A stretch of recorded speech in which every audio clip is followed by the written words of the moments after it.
आज का हमारा टॉपिक है कॉन्सेप्ट ऑफ मोल। मोल को हम डिस्कस करेंगे। मोल हमारे पास एक यूनिट होता है अमाउंट ऑफ सब्सटेंस का। जिस तरह हमारे पास डिस्टेंस का यूनिट किलोमीटर होता है, लेंथ का यूनिट मीटर होता है, इसी तरह हमारे पास सब्सटेंस की अमाउंट का यूनिट मोल होता है। और जिस तरह हमारे पास किसी भी यूनिट की एक स्पेसिफिक अमाउंट होती है, इसी तरह हमारे पास एक मोल की भी स्पेसिफिक अमाउंट होती है, जो कि 6.02 मल्टीप्लाई बाय 10⁻23 पार्टिकल्स के इक्वल होती है। अगर मेरे पास 6.02 मल्टीप्लाई बाय 10⁻23 मोबाइल्स हैं तो वो एक मोल मोबाइल के इक्वल आ जाएंगे। ठीक है।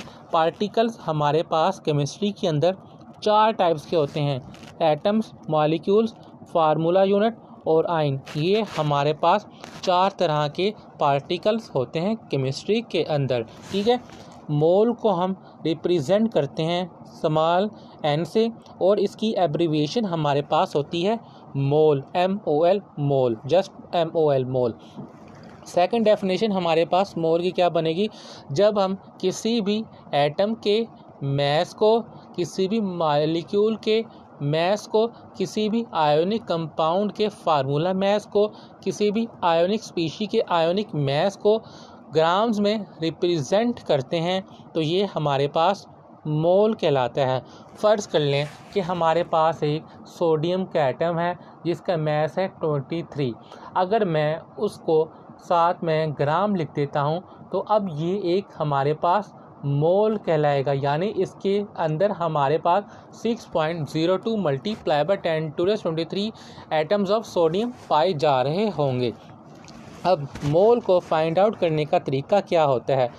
इसका फार्मूला ये होता है: number of moles is equal to given mass of substance divided by molar mass. यानी हम गिवन मैस को जब हम मोलर मैस से डिवाइड करते हैं तो हमारे पास नंबर ऑफ मोल्स आ जाते हैं। ठीक है। मोल्स की हम ये जो हमने डेफिनेशन अभी पढ़ी है मोल की सेकंड, इसको हम 4 पार्ट्स में डिवाइड कर लेते हैं। अच्छा, ये हमारे पास ग्राम एटम, ग्राम मॉलिक्यूल, ग्राम फार्मूला, ग्राम आयन लिखा हुआ है। इसका मतलब क्या है? जब हमने किसी भी मैस को ग्राम में रिप्रेजेंट कर दिया है तो वो हमारे पास क्या कहला रहा है? मोल कहला रहा है। इसलिए हमने ग्राम का वर्ड यहाँ पे यूज़ किया है, क्योंकि हम यहाँ पे एटम्स, मॉलिक्यूल्स, आयन्स के मैस के साथ ग्राम यूज़ कर रहे हैं। सबसे पहले यहाँ पे डेफिनेशन बनेगी ग्राम एटम की। जब हम किसी भी एलिमेंट के एटॉमिक मैस को ग्राम्स में रिप्रेजेंट करते हैं तो ये हमारे पास ग्राम एटम, मोल या ग्राम मोल कहलाता है। एग्जाम्पल देख लें, 32 ग्राम हमारे पास सल्फ़र है। इसमें हमारे पास 6.02 multiply by 10⁻23 atoms of sulphur मौजूद हैं, जो कि 1 ग्राम एटम के इक्वल हैं। सेकंड एग्जांपल देख लें, 1.008 ग्राम ऑफ हाइड्रोजन है, जो कि इक्वल होते हैं 6.02 मल्टीप्लाई बाय 10⁻23 एटम्स के, जो कि इक्वल होगा 1 ग्राम एटम, यानी 1 मोल के इक्वल होगा। ठीक है। इसका फार्मूला क्या होगा? इसका फार्मूला हमारे पास ये होगा ग्राम एटम का: given mass of an element divided bye atomic mass. Second हमारे पास डेफिनेशन ये आ जाएगी ग्राम मॉलिक्यूल की। जब हम किसी भी मॉलिक्यूल के मॉलिक्यूलर मैस को ग्राम्स में रिप्रेजेंट करते हैं तो ये हमारे पास ग्राम मॉलिक्यूल या मोल कहलाता है। अगर हम किसी भी आयोनिक कंपाउंड के फार्मूला मैस को ग्राम्स में रिप्रेजेंट करते हैं तो ये हमारे पास ग्राम फार्मूला कहलाता है। और जब हम किसी भी आयोनिक स्पीशी के मैस को आयन्स में रिप्रेजेंट करते हैं तो ये हमारे पास ग्राम आयन कहलाता है।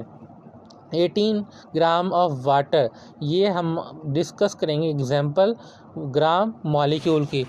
हमारे पास अगर 80 ग्राम ऑफ वाटर होगा, ठीक है, तो वो किसके इक्वल होगा 6.02 मल्टीप्लाई बाय 10⁻23 मॉलिक्यूल्स के, जो कि हमारे पास 1 ग्राम मॉलिक्यूल के इक्वल होते हैं। अगर हमारे पास जिस तरह हमारे पास कार्बन डाइऑक्साइड का मास होता है 44, अगर हम इसके साथ ग्राम लगाएंगे तो ये हमारे पास क्या कहलाएगा, एक मॉलिक्यूल का मोल। यहाँ पे इसकी वैल्यू कितनी होगी 6.02 मल्टीप्लाई बाय 10⁻23 मॉलिक्यूल, जो कि 1 ग्राम मॉलिक्यूल के इक्वल होंगे। थर्ड, अब ग्राम फार्मूला की हम एग्जांपल डिस्कस कर लेते हैं। सोडियम क्लोराइड का मास हमारे पास 58.5 होता है। अगर हम इसको ग्राम में रिप्रेजेंट करते हैं तो ये हमारे पास 1 ग्राम फार्मूला या हमारे पास क्या कहलाएगा, मोल कहलाता है। इसकी वैल्यू हमारे पास क्या होगी 6.02 मल्टीप्लाई बाय 10⁻23।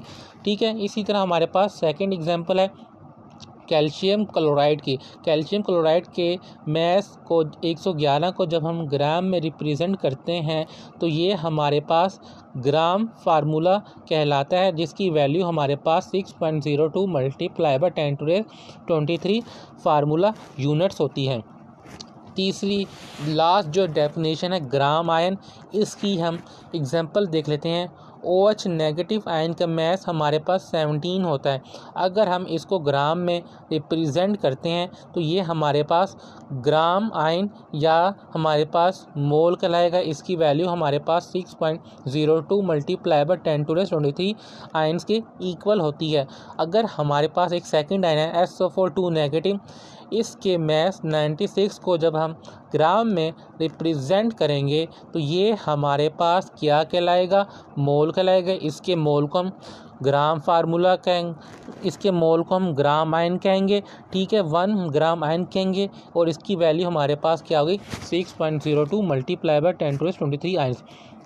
ठीक है, ग्राम एटम्स को फाइंड आउट करने का फार्मूला क्या होगा, gram atom is equal to given mass of an element divided by its atomic mass. ठीक है, ग्राम मॉलिक्यूल को फाइंड आउट करने का फार्मूला क्या होगा, given mass of a molecule divided by molecular mass.